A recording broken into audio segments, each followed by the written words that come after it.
My name is David Norton, and I am a historian with a fascination for the unexplained.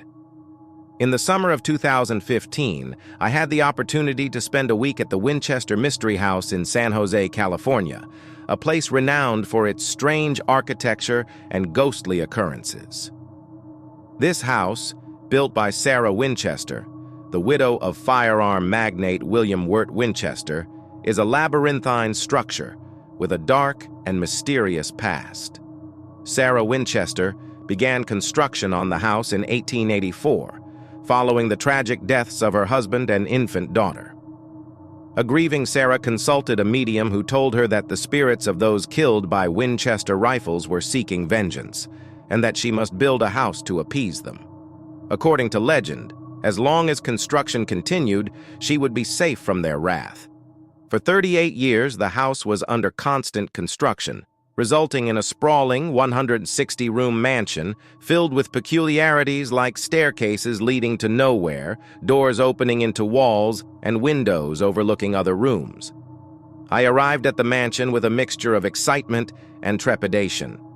As part of my research, I was granted special access to areas not open to the public. I hoped to uncover more about Sarah Winchester's life, and perhaps experience some of the paranormal activity that many had reported over the years. The first few days were uneventful.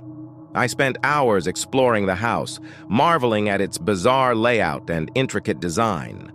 Despite its beauty, there was an unmistakable sense of unease that pervaded the mansion. The winding corridors and hidden rooms made it easy to get lost, and I often felt like I was being watched. On the fourth night, I was alone in the mansion's south wing, poring over old blueprints and letters in the hopes of finding clues about Sarah's motivations. It was late, and the house was eerily quiet. Suddenly, I heard the distinct sound of footsteps echoing down the hall. I called out, thinking it was one of the staff, but there was no response. The footsteps grew louder, approaching my location. My heart pounded as I stepped into the hallway, flashlight in hand. The beam illuminated the empty corridor, but the footsteps continued, now accompanied by a soft, mournful whispering. I followed the sounds, which seemed to lead me deeper into the maze-like structure. Turning a corner, I saw a shadowy figure at the end of the hall. It was a woman, dressed in a black Victorian gown, her face obscured by a veil. "Sarah?" I whispered, my voice trembling. The figure didn't respond, but instead glided into a nearby room.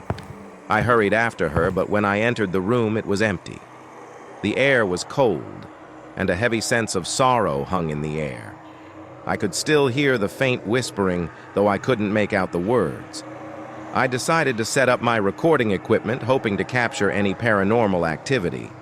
As I reviewed the recordings later that night, my blood ran cold.